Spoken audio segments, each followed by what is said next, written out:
Las celebridades viven bajo los reflectores, pero enfrentan peligros como cualquiera. Aquí compartiremos 5 historias reales de famosos que murieron en accidentes extraños. Desde percances insólitos hasta eventos inesperados, estas historias muestran cuán repentina y sorprendente puede ser la vida.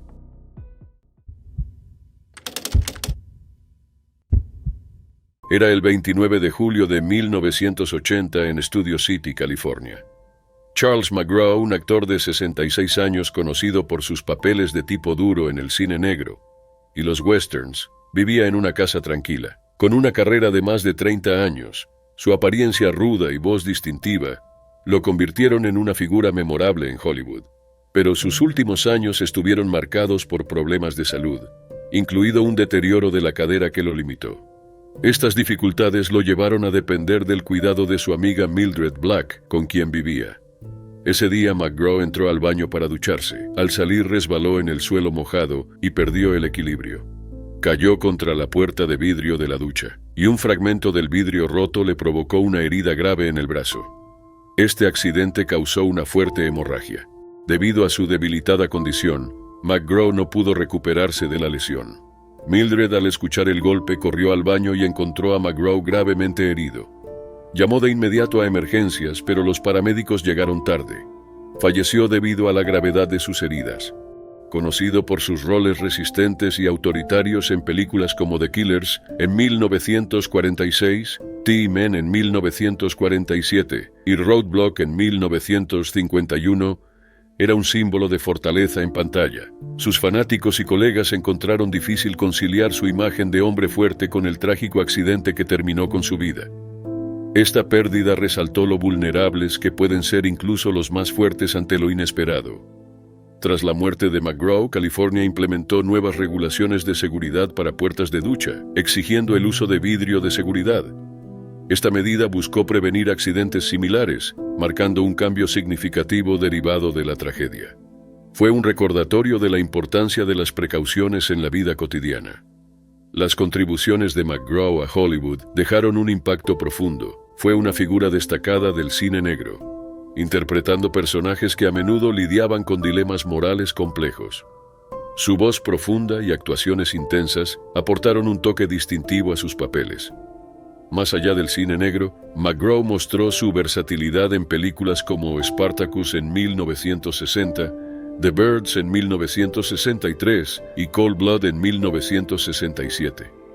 En televisión, apareció en Adventures of the Falcon y hasta interpretó a Rick Blaine en una adaptación de Casablanca en 1955. Estas actuaciones consolidaron su reputación como un actor versátil y talentoso.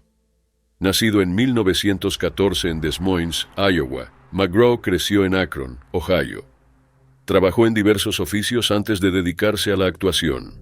Tras perfeccionar su talento en el teatro de Nueva York, se trasladó al cine, logrando éxito en el Hollywood de posguerra. Su aspecto rudo y presencia imponente lo convirtieron en el actor ideal para los personajes complejos y sombríos del cine negro. A pesar de su éxito profesional, McGraw enfrentó desafíos personales. Se casó con Freda Choi Kit en 1938, pero su matrimonio terminó en 1968, en parte debido a sus problemas con el alcohol. En sus últimos años, su salud se deterioró y dependió de Mildred Black para apoyarse. Estas luchas personales revelaron un lado diferente de McGraw, en contraste con las personas invencibles que interpretaba en pantalla. La muerte de McGraw sigue siendo un triste recordatorio de lo impredecible que es la vida. Un simple accidente en casa puso fin abruptamente a una vida y carrera que había impactado a muchos. También planteó preguntas sobre las circunstancias de su fallecimiento. ¿Habrían hecho una diferencia materiales más seguros o una ayuda más rápida? Aunque esas preguntas siguen sin respuesta, su legado perdura en su obra y en las lecciones que deja su historia. Las películas de Charles McGraw siguen resonando con el público, recordándonos su talento y la huella que dejó en Hollywood. Su prematura muerte subraya la importancia de la seguridad y el cuidado en los momentos cotidianos. Aunque ya no está, la influencia de McGraw vive tanto en el arte que ayudó a moldear como en las vidas que tocó.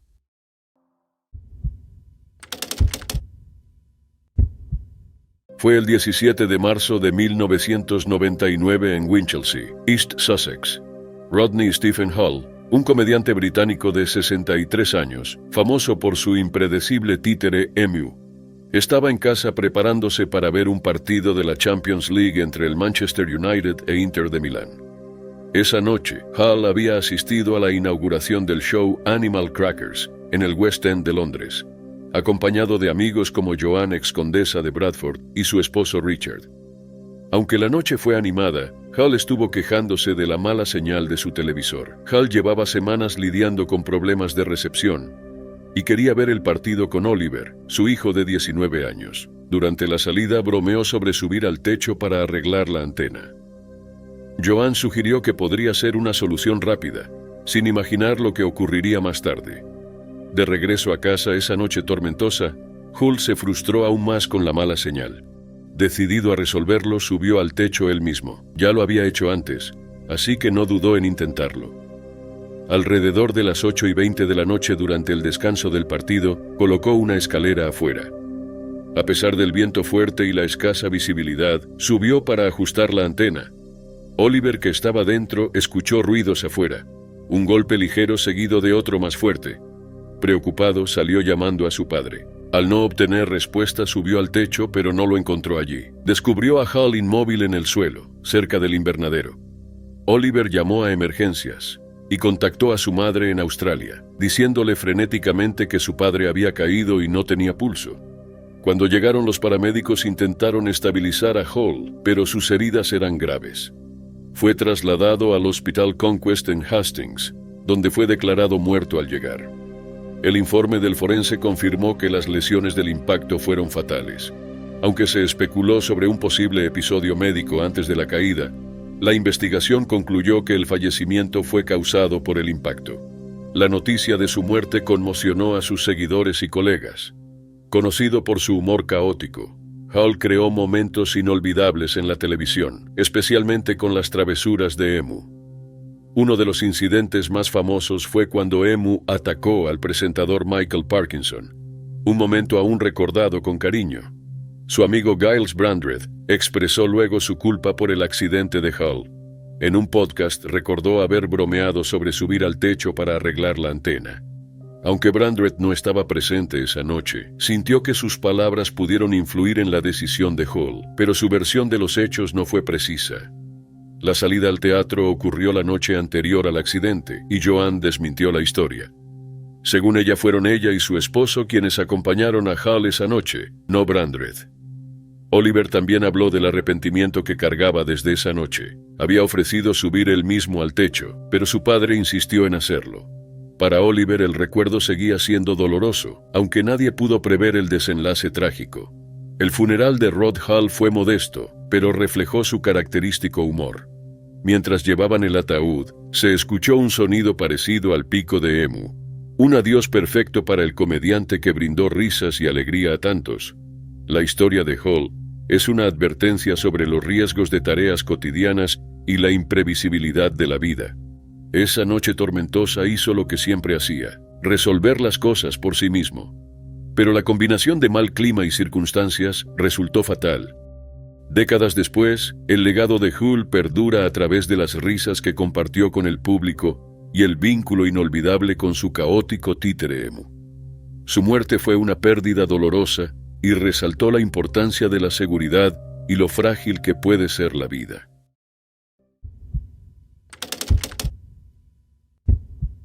El 16 de marzo de 2009, en el centro de esquí Mont Tremblant en Quebec, Canadá, Natasha Richardson, actriz de 45 años conocida por sus papeles en Juego de Gemelas y Broadway, disfrutaba unas vacaciones con su familia.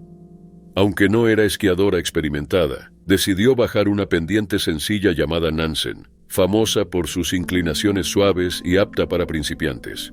Contaba con un instructor para guiarla. Cerca del mediodía, Natasha cayó mientras esquiaba y golpeó su cabeza contra la nieve. Su instructor contactó al equipo de patrulla de esquí, quienes acudieron y prepararon una ambulancia como precaución. Pero ella aseguró que no estaba herida y rechazó la ayuda médica. Firmó un documento y caminó hasta su hotel, a solo 300 metros de distancia. Una ambulancia llegó, pero fue enviada de regreso porque Natasha insistió en que estaba bien. Incluso llamó a su esposo, el actor Liam Neeson, quien estaba en Toronto filmando, para contarle lo sucedido y tranquilizarlo. Una hora después de regresar al hotel, comenzó a tener dolor de cabeza y mostraba confusión. Su familia llamó nuevamente a una ambulancia, alrededor de las 3 de la tarde. Al llegar al hospital, sus signos vitales parecían estables y podía respirar con asistencia, pero su condición empeoró. Debido a la falta de recursos para tratar sus graves síntomas, fue transferida a un centro de traumatología más grande en Montreal, a 55 millas de distancia. Liam viajó a Montreal al recibir la noticia. Para cuando llegó, la situación era crítica. Los médicos informaron que Natasha había sufrido una lesión cerebral por un sangrado interno. La presión en su cerebro era insostenible y ya estaba inconsciente.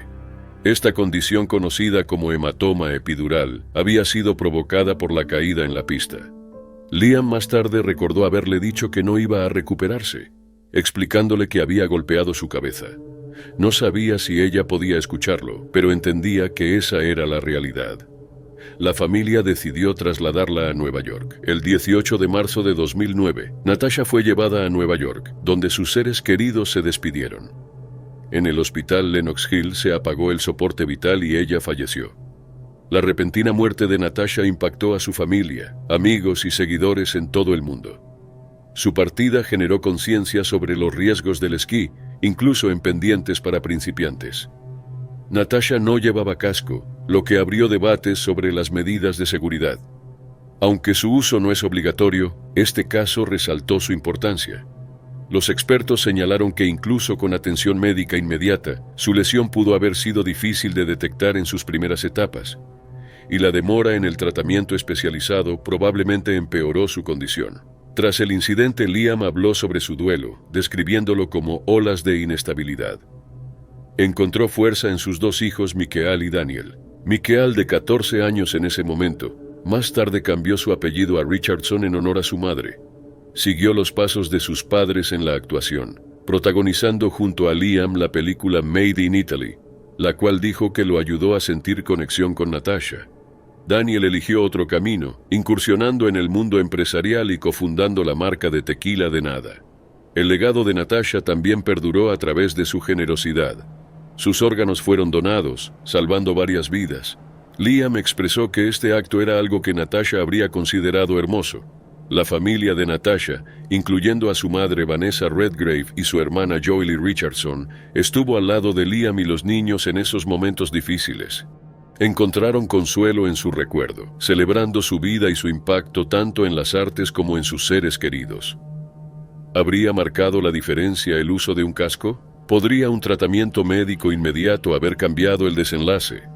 Lo que es seguro es que la partida de Natasha es un recordatorio de lo frágil que puede ser la vida. Su familia continúa honrando su memoria, llevando consigo su amor y legado.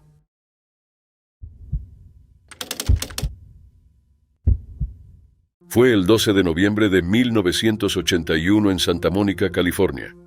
William Holden, un actor de 63 años reconocido por su encanto rudo y papeles memorables, vivía en un apartamento frente a la playa.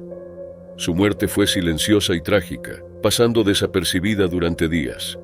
No ocurrió de forma dramática, sino por una serie de eventos desafortunados que reflejaron sus luchas personales. Nacido el 17 de abril de 1918 en O'Fallon, Illinois, William Franklin Biddle Jr., más tarde conocido como William Holden, alcanzó la fama como uno de los actores más icónicos de Hollywood. Su carrera comenzó en 1939 con Golden Boy, donde su físico y carisma llamaron la atención. Inicialmente fue encasillado en papeles que destacaban más su apariencia que su talento. Todo cambió con Sunset Boulevard en 1950, donde interpretó a Joe Gillis, un guionista atrapado con una estrella en decadencia. Este papel le dio elogios de la crítica y una nominación al Oscar. Su carrera despegó con Stalag 17 en 1953, que le valió un Oscar, y clásicos como The Bridge on the River Kwai en 1957 y The Wild Bunch en 1969. Sus personajes desilusionados y cansados reflejaban sus propias dificultades. En su vida personal, Holden enfrentó retos importantes. Luchó durante años con la dependencia al alcohol, un problema persistente. Su relación con la actriz Stephanie Powers mostró intentos de estabilidad, pero recaía en viejos hábitos. Con el tiempo se volvió cada vez más solitario, alejándose del público y de quienes lo querían. En el otoño de 1981, su vida estaba marcada por el aislamiento. Aunque seguía siendo respetado, rara vez aparecía en público. Sus amigos y colegas sabían de sus problemas, pero Holden prefería enfrentarlos solo, algo que terminaría siendo fatal. En los días previos a su muerte, había estado bebiendo en exceso. El 12 de noviembre, tras consumir varias bebidas alcohólicas, tropezó con una alfombra en su apartamento y cayó, golpeándose la cabeza contra el borde de una mesa. La herida era profunda, pero Holden no buscó ayuda médica. Intentó detener la hemorragia con pañuelos sin éxito. Probablemente debido a su juicio nublado por el alcohol, subestimó la gravedad de su lesión. Eventualmente perdió el conocimiento por la pérdida de sangre. Solo en su apartamento, sucumbió a sus heridas. Su cuerpo no fue descubierto hasta casi una semana después, cuando el administrador del edificio lo encontró sin vida. La escena no mostraba indicios de juego sucio. La autopsia confirmó que murió por una lesión fatal agravada por el alcohol. Aunque su muerte fue inesperada, no sorprendió del todo a quienes lo conocían. Durante años había luchado con sus problemas, y su tendencia a aislarse lo dejó vulnerable. Su nivel de alcohol en sangre era de 0.22, muy por encima del límite legal, lo que afectó su capacidad para actuar rápidamente o pedir ayuda. Su contribución al cine sigue siendo celebrada. Participó en más de 70 películas, dejando un legado de actuaciones icónicas. Pero sus últimos momentos contrastaron profundamente con la fama que había disfrutado. Tras su fallecimiento, sus cenizas fueron esparcidas en el Océano Pacífico, cumpliendo su deseo. No hubo funerales formales, reflejando su naturaleza reservada. Aunque su vida terminó en silencio, su trabajo permanece vivo, asegurando su lugar como uno de los actores más versátiles y destacados de Hollywood.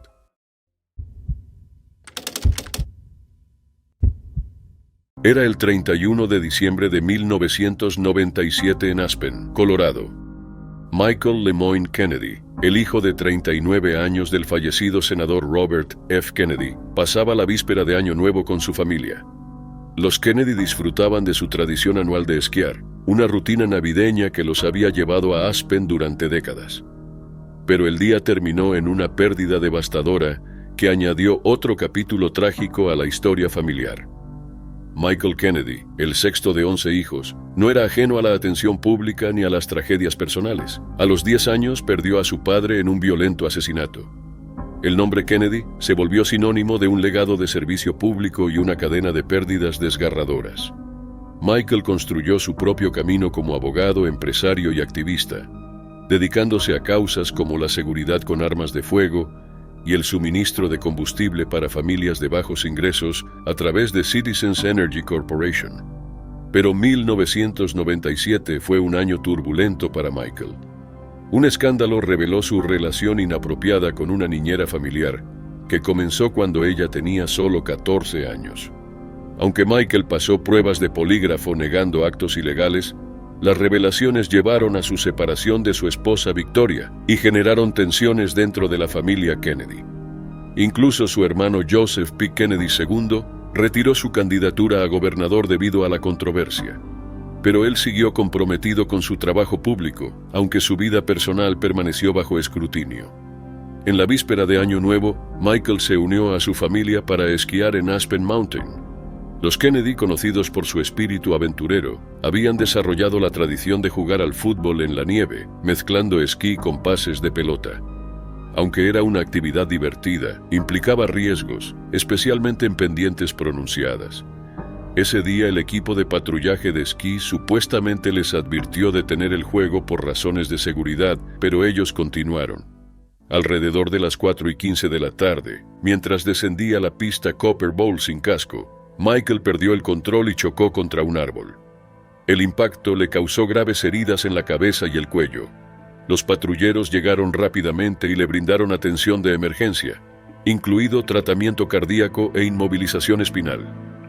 Michael fue llevado al Hospital Valley de Aspen, donde fue declarado muerto a las 5:50 de la tarde. Fue considerado un accidente. Su madre, Ethel Kennedy, quien ya había soportado la pérdida de su esposo y otros familiares, quedó profundamente afectada. Amigos la describieron incapaz de moverse o hablar al recibir la noticia. Miembros de la familia como Kathy Lee Gifford relataron cómo Ethel se negó a dejar el lado de Michael en el hospital, consumida por el dolor. La historia de los Kennedy está marcada por logros extraordinarios y tragedias implacables.